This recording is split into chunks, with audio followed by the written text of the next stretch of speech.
Chers frères et sœurs, ce dimanche dénommé dimanche de victoire, c'est le jour de victoire, puisque notre Seigneur était sorti vivant du tombeau.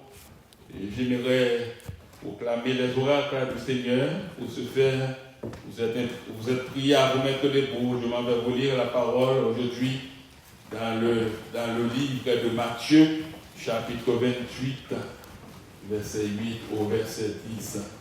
Matthieu, chapitre 28, verset 8 au verset 10, inclusivement. J'aimerais que vous preniez le temps nécessaire aujourd'hui encore pour écouter la parole du Seigneur. Matthieu, chapitre 28, verset 8 au verset 10, inclusivement. Elles s'éloignèrent promptement du sépulcre avec crainte et avec une grande joie. Et elles coururent porter la nouvelle aux disciples. Et voici, Jésus vint à leur rencontre et dit, « Je vous salue. » Elles s'approchèrent pour saisir ses pieds et elles se prosternèrent devant lui. Alors Jésus leur dit, « Ne craignez pas. Allez dire à mes frères de se rendre en Galilée, c'est là qu'ils me verront. » Parole du Seigneur. Amen. Merci, soyez.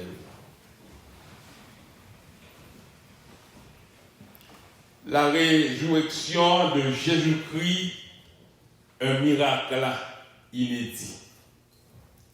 Tel est le titre de notre prédication à ce dimanche de victoire, à ce dimanche de Pâques. Chers frères et sœurs, humainement parlant, nous croyons et nous pouvons dire que cette résurrection s'agit de faits inédits.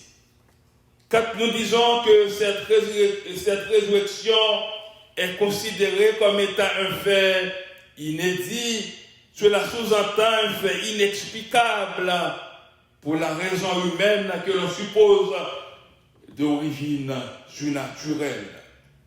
C'est un fait extraordinaire, mais c'est un fait difficile à comprendre.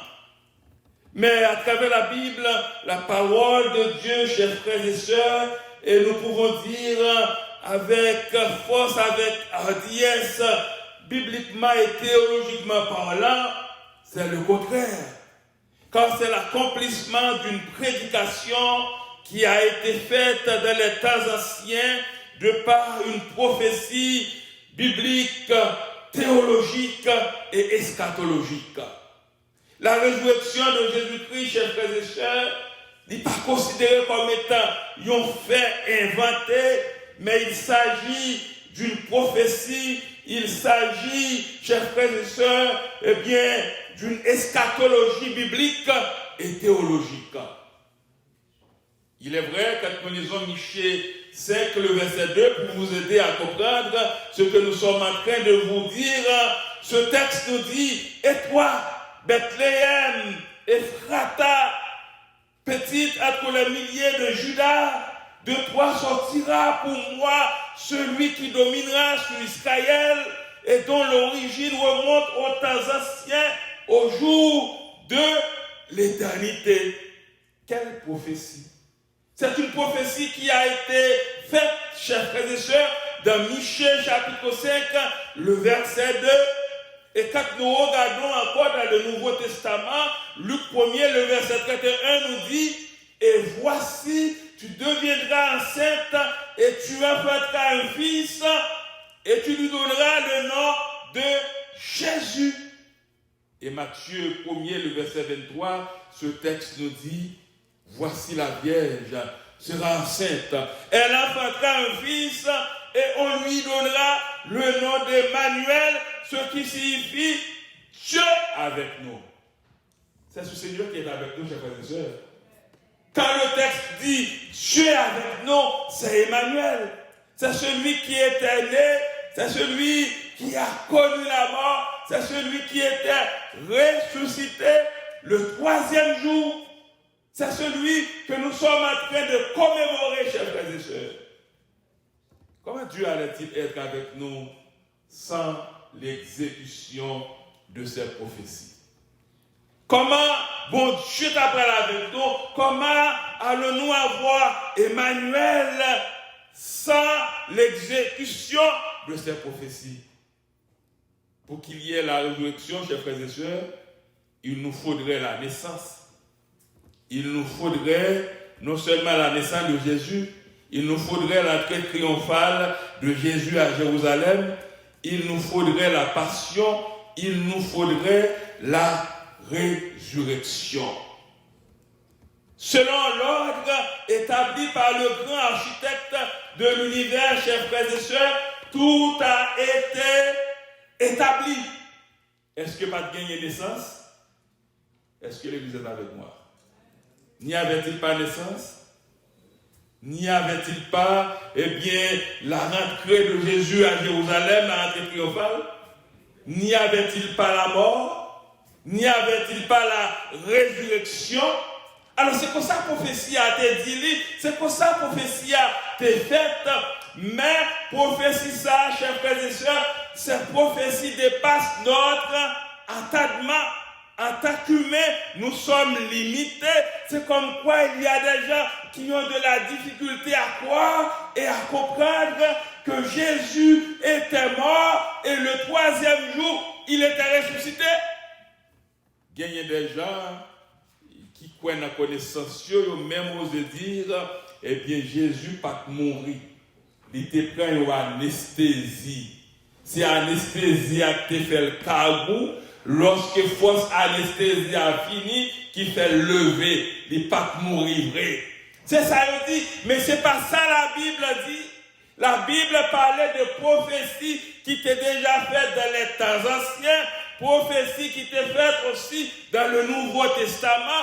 Jésus était doué fait, il était doué mourir, il était doué ressusciter.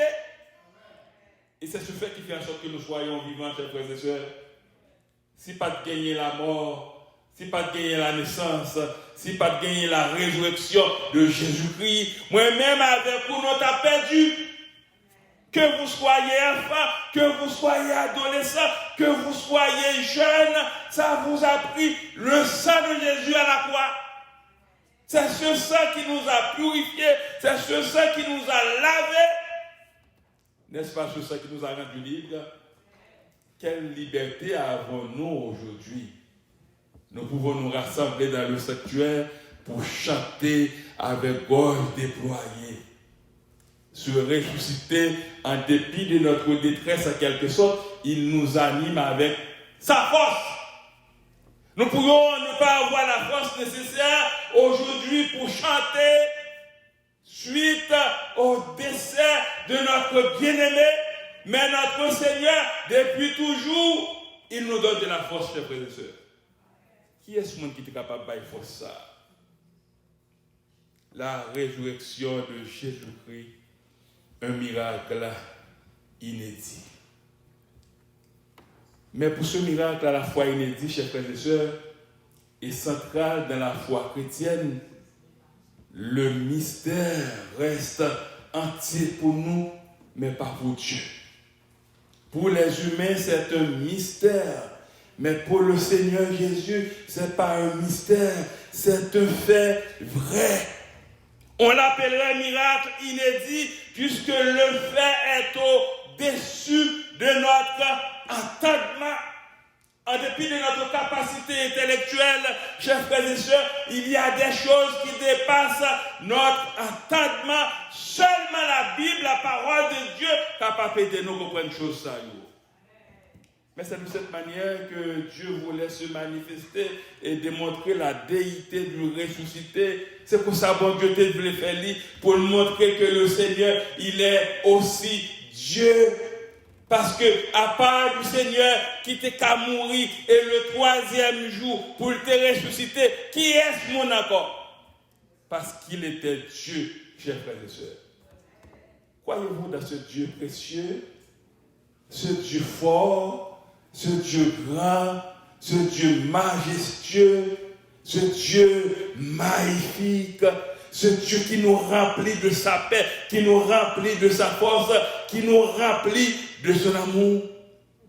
La parole nous dit au moment où les amis de Jésus, Marie de Magdala et l'autre Marie, étaient arrivés pour embaumer le corps, pour être différents, lumineux, un ange, un messager de Dieu vient ouvrir le tombeau et révéler que le tombeau était vide. Bon, quand ça passé, Marie avec Magdala est étonnée. Parce que dans l'esprit, en tant qu'humain, il dit pas trop jamais qu'on est monde mourir, qu'on lever. Dans l'esprit, est-ce que c'est Jésus vrai? Est-ce que c'est Jésus vrai? Dans l'esprit, c'est ça que tu as dit. Et Jésus parlait avec eux dans le texte là, c'est ça. Et bien la parole nous dit, elle s'éloignait, Marie de Magdala et l'autre Marie du sépulcre, avec crainte et avec une grande joie. Et elle courut porter la nouvelle aux disciples. Et Jésus vient rencontrer eux. Jésus dit bonjour. Il a approché pour saisir pied Jésus, pour dire, est-ce que c'est Jésus vrai? Et elle se prosternèrent devant lui. Alors, Jésus t'a montré sa déité, qu'il est Dieu. Il prend, et bien, pour voir que papa était déjà bali, il dit avec Marie de Magdala et l'autre Marie, ne craignez pas.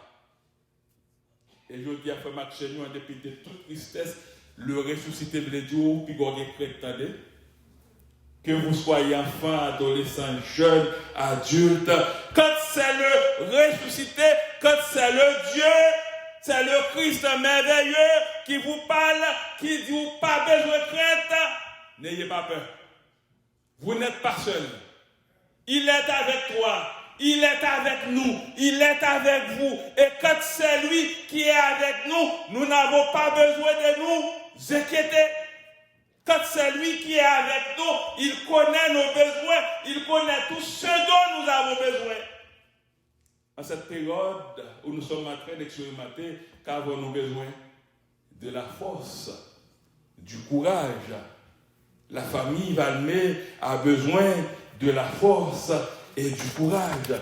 Qui peut donner de la force et du courage, chers frères et sœurs? Pas qu'il y a un monde qui dit intelligent, qui est capable de faire force avec courage. Seulement le Seigneur est capable de faire force avec courage pour Maxime. On a tous besoin du Seigneur.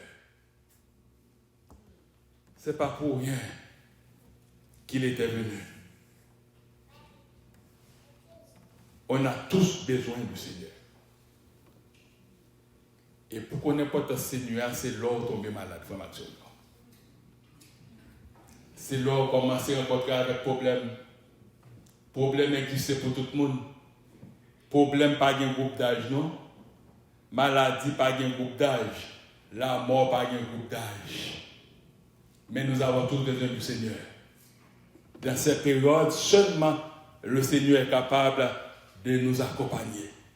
Seulement le Seigneur est capable de nous donner de la force nécessaire. Nous célébrons aujourd'hui, chers frères et sœurs, Pâques, qui est synonyme de joie, Pâques qui est synonyme de contentement. Avons-nous la joie aujourd'hui, frère Maxime? Nous avons mis la joie. Est-ce que nous avons la joie, frère Maxime?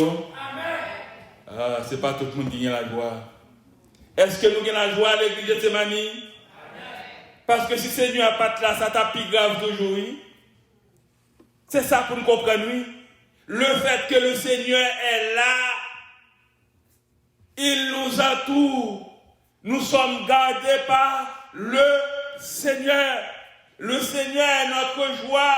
Le Seigneur est notre force. Le Seigneur est tout pour nous. C'est pourquoi nous sommes appelés à crier aujourd'hui, à ce dimanche de Pâques, gloire à l'agneau, immolé et ressuscité. Gloire à l'agneau, le Seigneur, le ressuscité, il est vivant au siècle des siècles. Est-ce qu'il est vivant pour Antichrist? Le Seigneur n'est pas vivant pour Antichrist. Le Seigneur, la Bible nous dit qu'il est vivant au siècle des siècles. Le Seigneur, le ressuscité, chers frères et sœurs, n'est pas juste ressuscité pour nous donner un espoir de vie après la mort. Oui, avec le Seigneur, le ressuscité, nous avons un espoir de vie après la mort.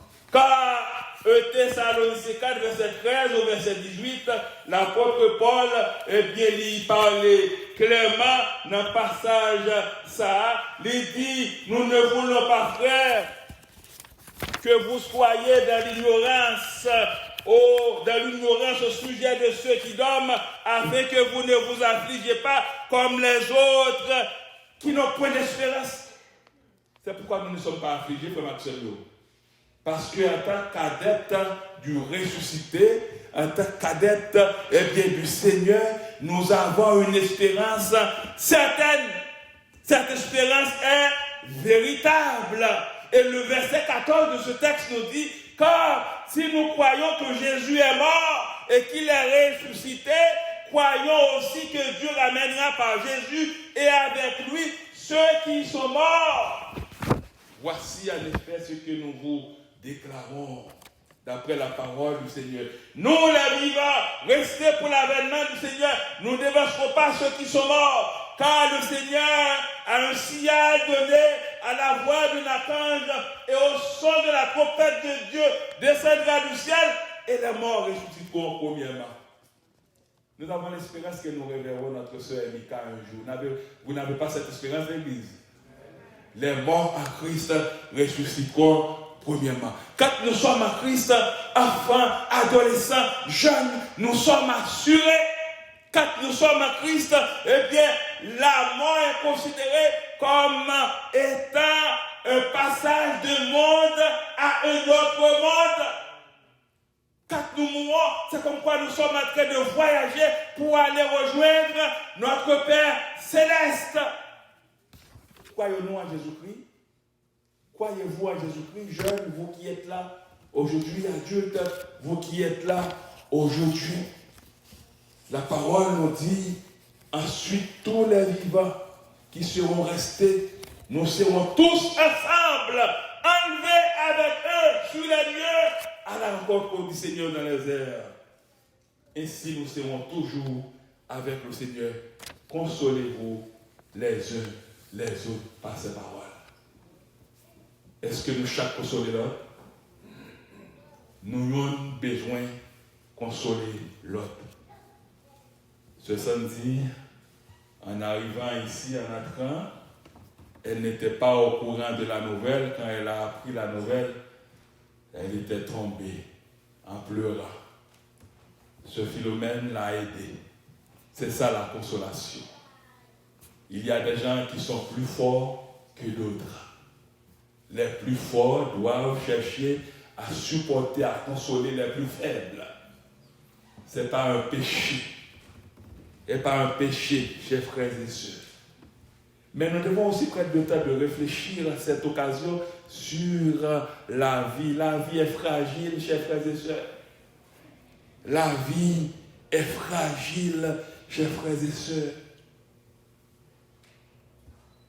La vie, parfois, c'est comme quoi, en tant qu'humain, nous pouvons dire, la vie paraît compliquée. Mais la Bible, la parole de Dieu nous console aujourd'hui encore. Le crucifié, le ressuscité, le troisième jour, il est vivant. Puisqu'il est vivant, il nous rend vivants pour que nous vivions avec lui dès aujourd'hui dans cette relation d'amour qui se manifeste aussi dans l'adoration. C'est ce que nous sommes en train de faire, chers frères et sœurs. Quel privilège et honneur de vivre avec Jésus, de l'adorer et de le glorifier. C'est un privilège extraordinaire, chers frères et sœurs, quand nous vivons avec Jésus, quand nous l'adorons, quand nous le glorifions. C'est un honneur pour nous en tant qu'humains. Le Seigneur nous fait grâce. C'est pas pour rien que nous chantons aujourd'hui, Christ est ressuscité, quand des chants joyeux, son triomphe en tout lieu soit exalté. Nous disons haut et fort, à toi la gloire et honneur, ô ressuscité. Chers frères et sœurs, le temps est vraiment sombre. Je ne sais pas si vous avez pris le temps de remarquer la sobriété du temps. Le temps est vraiment sombre. Et cette sobriété devrait nous empêcher à accomplir nos devoirs vers notre Seigneur crucifié et ressuscité. Mais non, même quand le temps paraît sombre, mais nous devons reconnaître l'existence du ressuscité, chers frères et sœurs. Qui sont au monde qui a fait sans Jésus? Jeunes, qui sont pas ceux qui ont fait sans Jésus? Enfants sont qui ont fait sans Jésus? Adolescents, adultes. Nous ne pouvons rien faire sans Jésus. La Bible, la parole de Dieu parle de la sobriété du temps. Mais la Bible nous exhorte, chers frères et sœurs, que dans ces jours où nous sommes préoccupés, où nous prions pour la paix, nous prions pour la force de ceux qui se battent contre la maladie. C'est ce que nous avons fait pour notre sœur décédée. Mais le Seigneur, notre Dieu, a décidé autrement. Mais nous sommes appelés à prier pour ceux qui sont en quelque sorte sans consolation. Nous prions contre la mort. Nous prions pour les pays qui sont en guerre. Par exemple, la Russie et l'Ukraine. Ils sont en guerre, nous pouvons même dire pour rien. Pour rien. C'est de l'argent qu'a gaspillé pour rien. C'est le monde qui a mouru pour rien. C'est le problème qui a augmenté dans le monde. Là, nous t'a dit pour rien. Mais nous sommes appelés à prier pour ces pays qui sont en guerre. Nous sommes aussi appelés à prier pour nos autorités. Nous sommes appelés à prier pour nos proches. Est-ce que nous prenons le temps, chers frères et sœurs, d'adorer Jésus, le ressuscité? Je suis content de voir pas mal de gens ici, des jeunes, qui savent aujourd'hui, c'est un jour spécial, le jour de victoire. Le sang de Christ a été répandu. Le 3e jour, il était sorti vivant du tombeau. Il chante de concert avec nous. Vraiment, Christ est ressuscité. Il est ressuscité. C'est le temps de nous émerveiller de ce qu'il est, le ressuscité, de ce que Dieu est. Dieu nous a prouvé son amour. Ce n'est pas le temps de mépriser la gravité des problèmes, que de prendre le temps de nous émerveiller devant Dieu, devant le Dieu créateur, le Dieu sauveur, dont le Fils se donne pour nous, devant le Dieu vivant qui nous rejoint sur nos chemins, parfois chaotiques et périlleux. Nous marchons sur des chemins parfois chaotiques et périlleux, et le Seigneur, le ressuscité, est venu nous trouver, chers frères et sœurs. Combien de fois nous expérimentons des problèmes de toutes sortes, nous ne savons quoi faire en dépit de nos compétences, mais quand nous prions le ressuscité, il est venu nous apporter de l'aide, chers frères et sœurs. Pourquoi ne pas le servir? Pourquoi ne pas le chanter? Pourquoi ne pas le glorifier? Pourquoi ne pas dire combien qu'il est bon, combien qu'il est merveilleux, combien qu'il est majestueux? Pourquoi ne pas dire Hosanna au plus haut des cieux? C'est ce que nous sommes appelés à dire. Que je vous dise, chers frères et sœurs, à ce dimanche de Pâques, par rapport à l'importance du ressuscité dans notre vie, une relation est recommandée avec lui. Une relation avec le ressuscité est recommandée aujourd'hui, même pour notre bien-être. Aujourd'hui même,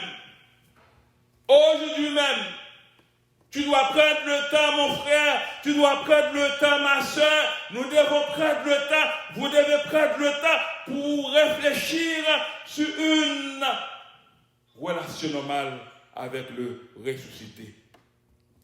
C'est lui-même qui a tout pouvoir, qui a dit arrêtez. Et sachez que je suis Dieu.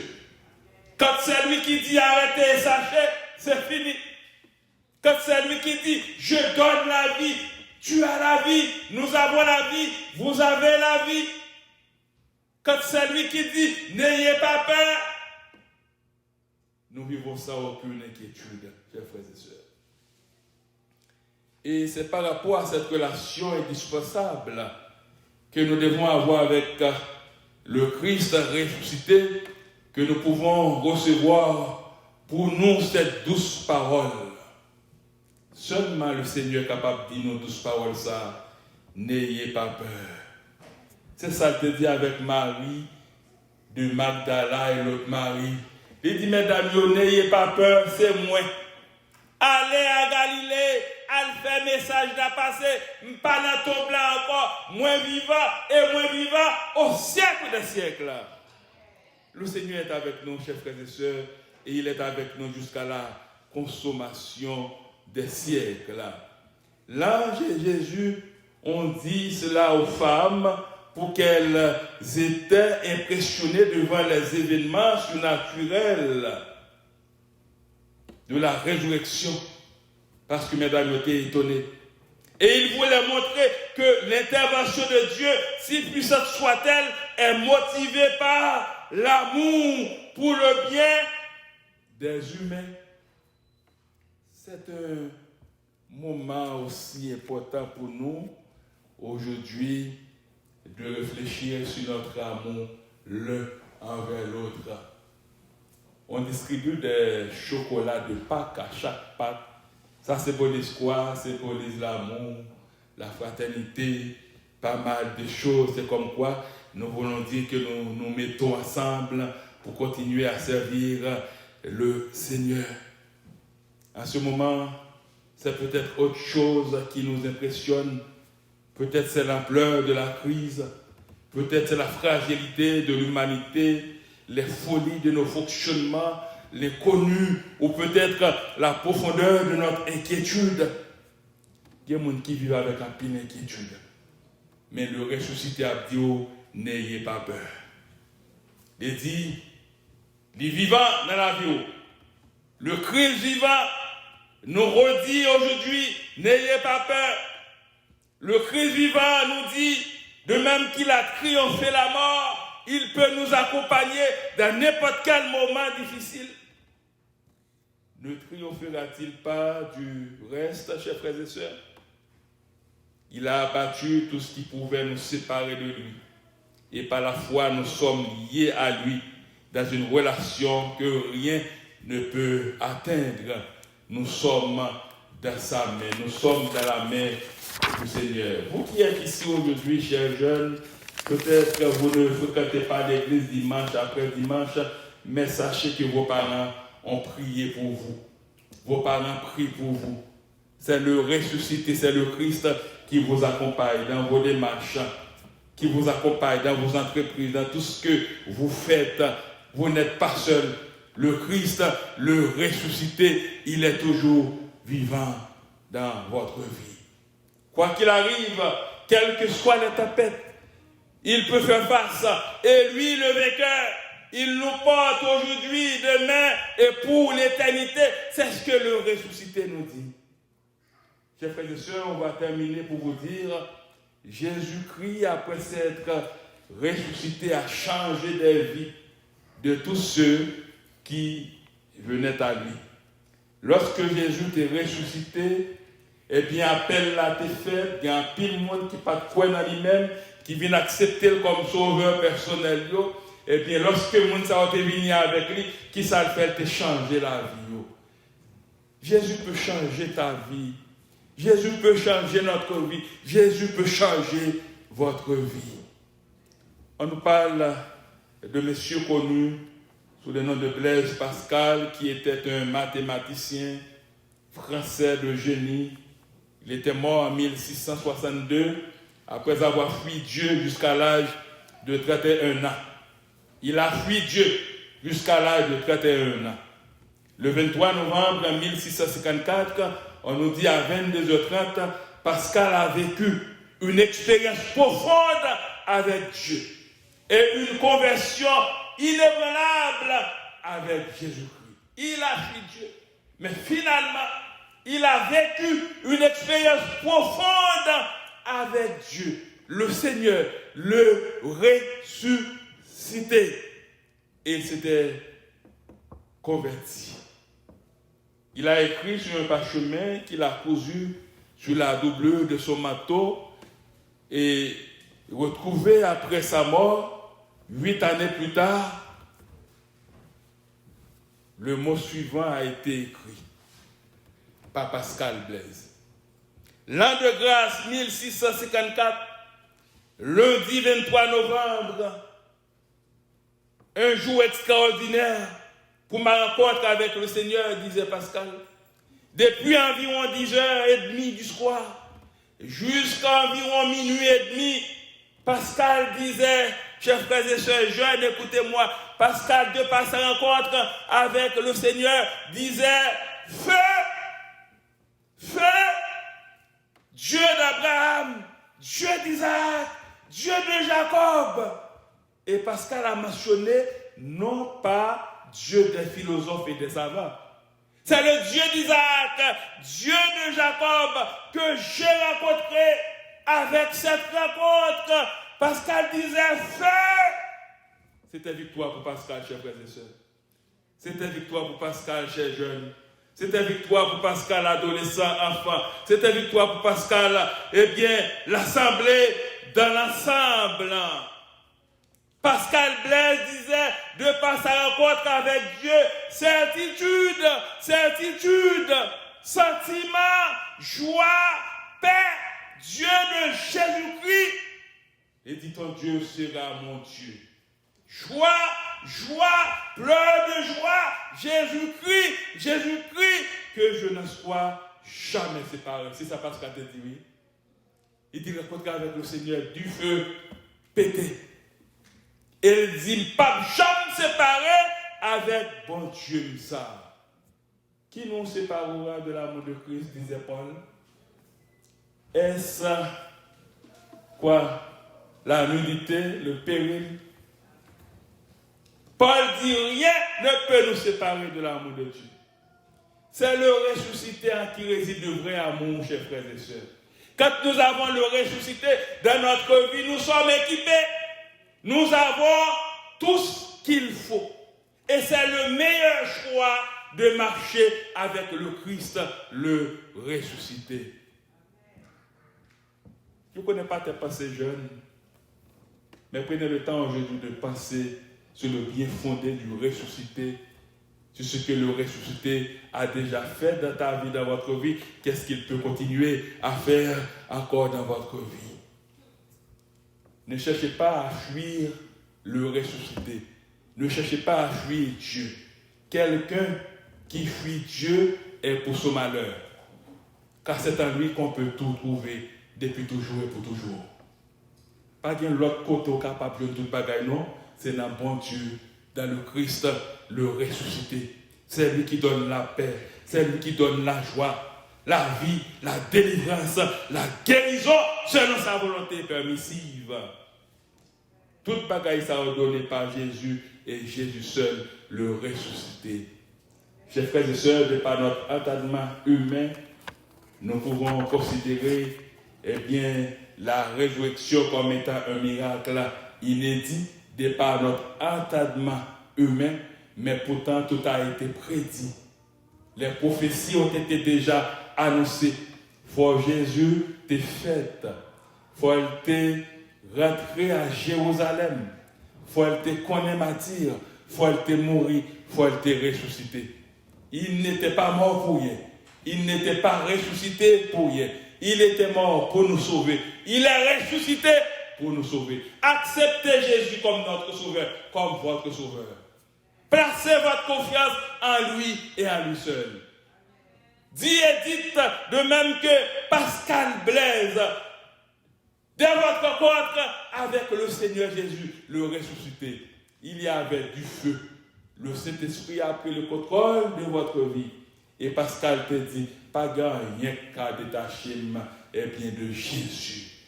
Acceptez Jésus, qui que vous soyez, enfant, adolescent, jeune, croire dans ce sacrifice qui a eu lieu à la croix. Ça n'a pas été un fait sans effet, mais ça a été un fait extraordinaire pour nous sauver, pour nous donner la vie éternelle. En ce dimanche de Pâques, une fois de plus, de joyeuses Pâques à chacun de vous et que le ressuscité vous bénisse.